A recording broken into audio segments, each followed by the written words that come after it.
Jay-Z has a new business partnership with Target. So he is releasing an exclusive anniversary edition of his 1996 debut album, Reasonable Doubt.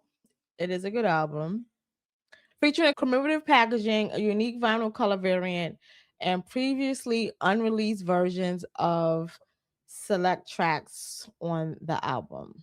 So why this is a problem and why Jay-Z receiving a lot of backlash, which is warranted and it makes sense, is because there's supposed to be a Target boycott right now.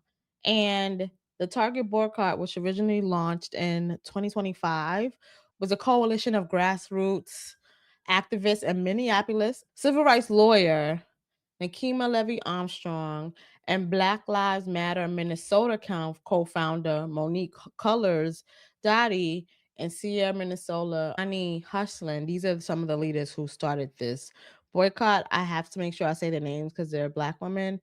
And another reason I have to say their name is because a lot of stuff was convoluted. I know Jamal Bryant tried to act like he was doing something with that, and a lot of people was giving him credit for this boycott when it was actually started by grassroots organizers in Minneapolis, in Minnesota, which is where Target is. Target is headquartered. And the reason why it is important to understand where Target is headquartered is because this is also where George Floyd was murdered, Minnesota. And a lot of the DEI efforts that Target put forward was in response, and a lot of companies did this, but in response to the murder of George Floyd and the demands that lots of folks had.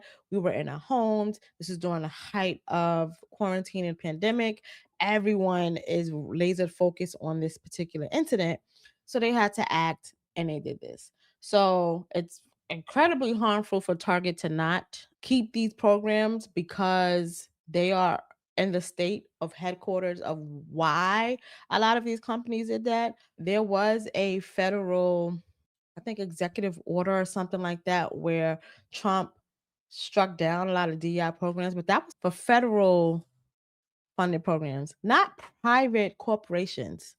So a lot of these private corporations who did it because it's like, oh, well, I don't got to pretend anymore. And Target is one of those who did that. I say that to connect why these things are significant. I know that a lot of people like to bring up, what about Amazon? Yes, those things should be boycotted too, but I don't think people understand how boycott works. You pick one singular target and you target that. When the bus boycott was happening, there was lots more atrocities happening around that, but they boycotted that specific thing. A boycott is a targeted effort to fuck with companies or organizations' money. And it made sense for the boycott to be Target because it was headquartered in the state and the city where George Floyd was murdered. It all makes sense. It's all calculated. Boycotts are a calculated organizing effort. Y'all don't understand it in that way because history isn't taught to us in that way. Yep, I saw this meme. I actually shared it, but yes, chat. Whenever Black people are boycotting something, Jay Z randomly comes through. Ass. Dead ass. Jay Z is a framework of the system working the way they want it to work. My argument is not that Jay Z is personally responsible for capitalism or that every business venture he undertakes is harmful. Rather, I would say that Jay Z has become one of the primary Black cultural figures used to legitimize corporate projects and institutions that seek acceptance or credibility within Black communities. His presence functions as a form of symbolic inclusion that often makes deeper structural inequities. That's the problem with Jay Z.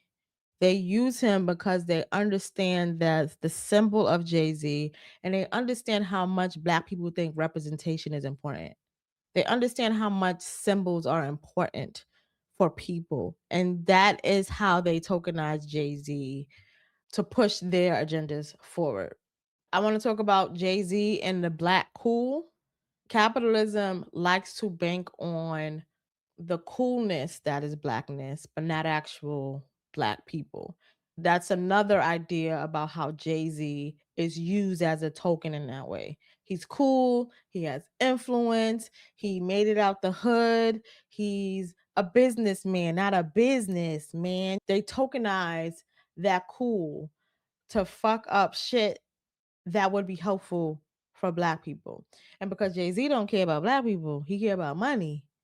He's willing to be this billionaire token in their system of harming black people. Jay Z has a pattern of this. This isn't isolated. This is a pattern.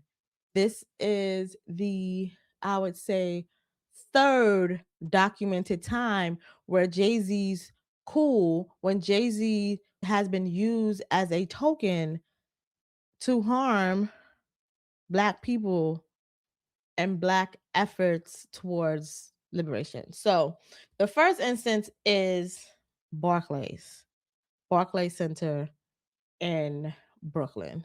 So Jay-Z, he became a symbolic face of bringing basketball to Brooklyn. The New Jersey Nets come to Brooklyn, right? So the project emphasized Brooklyn pride and black success, while many residents criticized the Atlantic Yards redevelopment for displacement and gentrification. A lot of that affordable housing that was proposed to happen still has not happened, and it will not happen. That area has been completely gentrified, looks completely different, and it pushed so many black and other poor people out of that area. But we got a stadium out of it. Jay-Z, who only owned a very small percentage of the Brooklyn Nets, was made to be the face of it because that meant that there would be less opposition from the black people in those neighborhoods, from the poor people in those neighborhoods, for that to be there. That was supposed to bring jobs, that was supposed to bring housing, and all it did was push black people and other poor people out of that neighborhood. Jay-Z's image helped legitimize redevelopment that ultimately just benefited developers. It did not benefit the people of Brooklyn.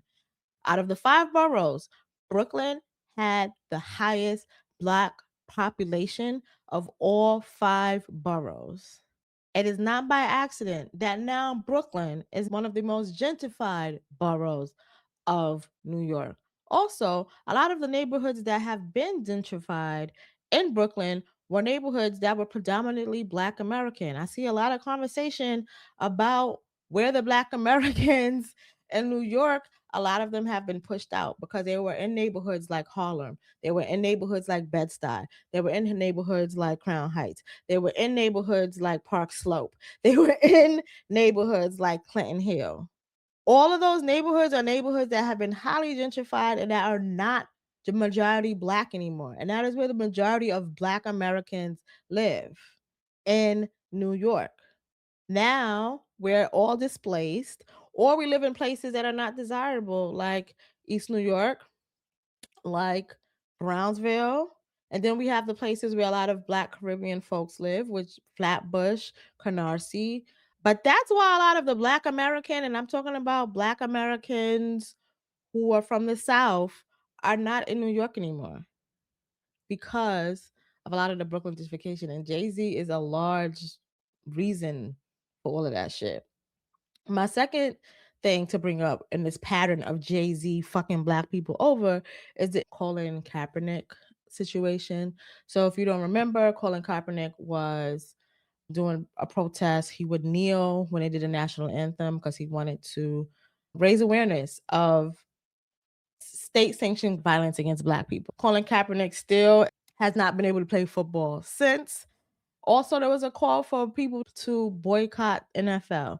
I'm not a huge football watcher, so I didn't critique people who didn't participate in that boycott because that was an easy boycott for me. Because of all of the criticism that the NFL was under, because of Colin Kaepernick's protest to spread awareness against state sanctioned violence, what happens years later, 2019, I believe, Rock Nation enters into partnership with the league.